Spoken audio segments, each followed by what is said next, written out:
Aquí comienza Ellas Hoy, el programa semanal de France 24 en el que abordamos los principales hechos y luchas en materia de género. Mi nombre es Manuela Cano y es un gusto acompañarles. Vamos con los titulares. Un tribunal de Nueva York revocó la histórica condena por violación del exproductor de Hollywood Harvey Weinstein. Se trata de un importante revés para el movimiento Me Too. El caso de Weinstein fue uno de los desencadenantes del masivo movimiento contra la agresión y el acoso sexual. En el marco del Día de la Visibilidad Lésbica, hablamos sobre un reciente informe de The Trevor Project, una organización que busca prevenir los suicidios de los jóvenes LGBTIQ+, que expone que 50% de los encuestados en México ha tenido pensamientos suicidas relacionados con su orientación sexual o identidad de género. Amnistía Internacional alertó sobre un retroceso en materia de derechos de las mujeres en múltiples regiones del mundo. En su más reciente informe expone cómo las mujeres siguen siendo víctimas de todo tipo de violencias y que éstas se exacerban por los conflictos armados. Comenzamos en Estados Unidos porque un tribunal de Nueva York anuló la condena a 23 años de prisión al exproductor Harvey Weinstein.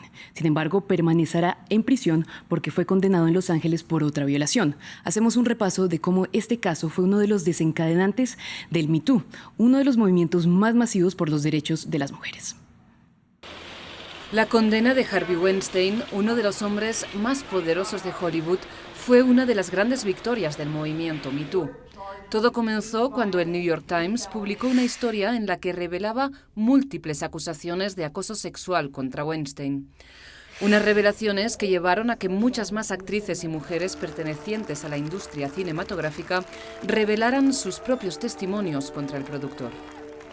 Una oleada de acusaciones que avivó el Me Too, un movimiento que había sido creado en 2006 por la activista Tarana Brooke y que se volvió masivo cuando en octubre de 2017 la actriz Alicia Milano publicó un tuit en el que decía: si has sido acosada o agredida sexualmente, escribe "yo también" como respuesta a este tuit. Fue cuestión de minutos para que recibiera miles de respuestas de mujeres que habían sufrido de estas violencias. Mientras tanto, el movimiento se expandía mucho más allá de Hollywood y de Estados Unidos e inspiraba a millones de mujeres por todo el mundo.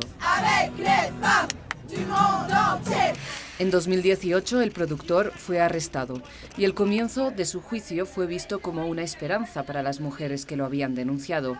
Dear Harvey. Querido Harvey, no importa las mentiras que te digas, tú hiciste esto. Y hoy la señora Justicia se enfrenta a un superdepredador como tú. Y en 2020 fue condenado a 23 años de prisión. El veredicto, que fue catalogado de histórico, fue considerado como el comienzo de un ajuste de cuentas en Hollywood y más allá. Ahora que fue anulado, las mujeres que lo acusaron ven la decisión como una enorme traición institucional.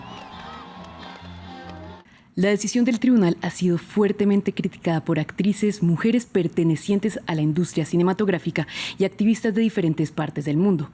Mamen Sala, corresponsal de France 24 en Nueva York, nos cuenta más sobre las reacciones que ha tenido la anulación de la condena de Weinstein.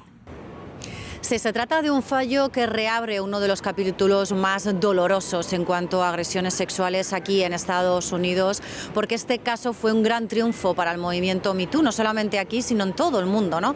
Entonces, las reacciones no se han hecho esperar. La Fiscalía de Nueva York enseguida ha dicho en una rueda de prensa que van a hacer todo lo que esté en sus manos para que este proceso vuelva a ocurrir, para que se repita ese juicio, y mantienen su compromiso con las víctimas por agresión sexual. Hemos escuchado también la reacción por parte de estas víctimas. Aseguran que están sorprendidas, algunas se han quedado atónicas, esa es la palabra exacta, eso es exactamente lo que han dicho tras conocer esta decisión. Dicen que se sienten decepcionadas con la justicia y algunas temen y tienen miedo porque saben que van a tener que reabrir toda esa fuerte herida, van a tener que volver a subir al estrado y volver a declarar.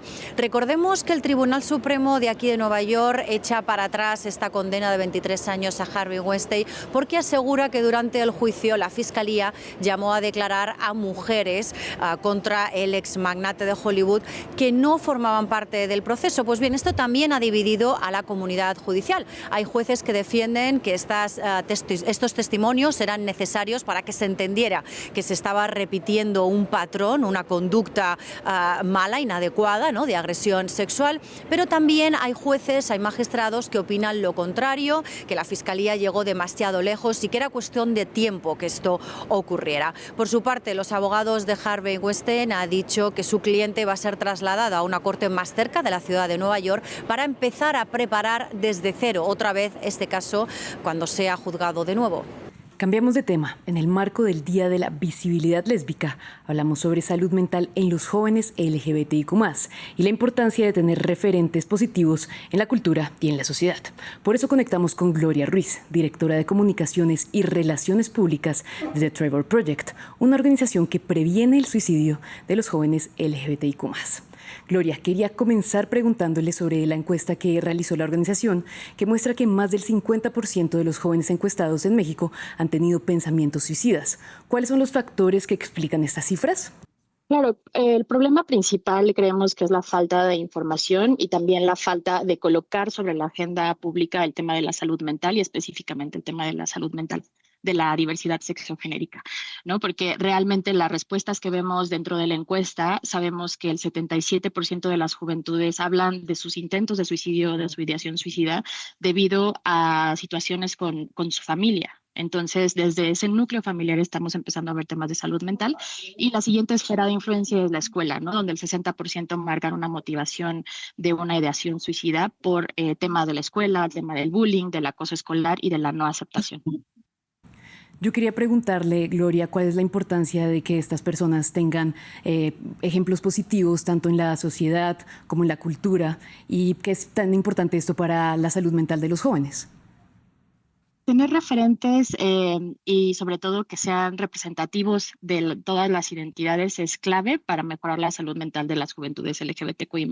Sobre todo en factores de riesgo, nosotros le llamamos a los factores de riesgo, por ejemplo, discriminación, violencia, esta misma no aceptación de la que hablábamos, específicamente, por ejemplo, en mujeres jóvenes lesbianas que respondieron a la encuesta, reportaron tener más de la mitad síntomas de depresión y de ansiedad.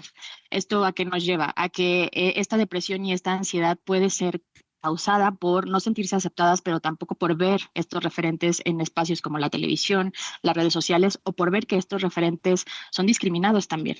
Entonces, eso genera mucha frustración a las personas que se identifican como estos referentes y genera una especie de bola de nieve al momento de ver su situación, su contexto, su escuela y vivir situaciones de acoso de igual forma. Gloria, y es que México ha dado pasos justamente a prohibir lo que se llaman las mal llamadas terapias de conversión. ¿Qué efecto tienen estas terapias en los jóvenes y también cuál es la importancia de que se generen este tipo de leyes para prohibirlas? Claro. Bueno, por un lado, afectan de distintas formas, pero la más importante es que son clave en el desarrollo de una ideación suicida. A través de nuestra encuesta sabemos que las personas que han sido sometidas o amenazadas con sufrir una terapia de conversión o, bueno, una mal llamada terapia de conversión, su índice de suicidio es inclusive más del doble de las personas que no lo han vivido. Entonces ahí podemos ver cómo les afecta cuando son sujetos de este tipo de intentos de cambio, le llamamos así. Por otro lado, el tema de las terapias de conversión también vulnera el derecho a tener un espacio seguro, porque las personas que acuden a una terapia están buscando un apoyo, ¿no?, en su salud mental, un apoyo para sentirse mejor con ellas mismas y para encontrar herramientas dentro de sí mismas para poder enfrentar su contexto violento, su contexto de discriminación en algunos casos, ¿no? Entonces, al encontrarse que dentro de esta terapia tampoco están seguros, segures, es un shock muy fuerte para estas personas y genera una inconformidad, un miedo a enfrentarse también al mundo, ¿no?, en este tipo de espacios. Las terapias de conversión también han sido catalogadas como tortura por los tipos de métodos que se utilizan, electrochoques, temas psicológicos muy graves. Entonces, es muy grave el tipo de terapias, de este tipo de terapias, ¿no? Aquí el tema también es que, de acuerdo a nuestra encuesta, sabemos que los estados en México donde ya está prohibido y lleva varios años prohibido este tipo de terapias, pues también se siguen llevando a cabo. Entonces, un siguiente paso para esto es buscar protocolos o formas para efectivamente hacer que estas terapias pues se prohíban, no solo sea como un papel, sino que realmente se estén generando estas políticas y protocolos para que no haya terapias de conversión y para que las juventudes LGBTQ+ estén a salvo en México. Gloria, gracias por estar acá con nosotras en Ellas Hoy, y nosotros seguimos porque Amnistía Internacional publicó su informe anual sobre el estado de los derechos humanos en el mundo. Este revela que existe un retroceso significativo en los avances hacia la igualdad de género en diversas regiones, desde Asia hasta América. Más en el siguiente informe. Una reacción en contra de los derechos de las mujeres y el peligro de retroceder en los pasos avanzados en esta materia. Son unas de las advertencias que hace el informe sobre el estado de los derechos humanos en el mundo de Amnistía Internacional. Estamos viendo, ¿no?, la ocupación del poder por gobiernos que son que retroceden en este sentido, ¿no?, que implementan políticas machistas y contra los derechos de las mujeres. El informe remarca la situación de Afganistán, donde asegura que ser mujer o niña está penalizado de facto, y denuncia los decretos promulgados por parte de los talibanes, como la prohibición de trabajar fuera de casa impuesta a las mujeres salvo en ámbitos como la sanidad y la educación primaria, o la imposibilidad de aparecer en público solas o viajar a más de 72 kilómetros sin un acompañante varón. En Irán la situación también es crítica. Amnistía Internacional alerta que las autoridades llegaron a catalogar a las mujeres que no llevaban el velo como un virus o una enfermedad. Mientras que en Gaza la violencia del conflicto afecta con dureza a las mujeres. Entre muchas de las consecuencias de la guerra está que el hambre, que en diciembre tocaba al 93% de la población gazatí, expone especialmente a las mujeres embarazadas y lactantes. Las mujeres no están exentas de peligros en América. La organización asegura que la violencia de género seguía siendo la norma en el continente, mientras que los avances en materia de derechos reproductivos están en el limbo en varios países. En aproximadamente 15 estados en Estados Unidos ha habido un retroceso, se está dificultando, directamente prohibiendo el derecho de las mujeres a los servicios de aborto. Amnistía Internacional recalca algunos avances. En Honduras, el gobierno puso fin a 14 años de prohibición del uso y venta de la píldora anticonceptiva de emergencia. Y en México, la Suprema Corte de Justicia de la Nación declaró inconstitucional la penalización del aborto. Así termina esta emisión de Ellas Hoy, pero ustedes recuerden que pueden seguir este y otros contenidos en France 24 y en france24.com.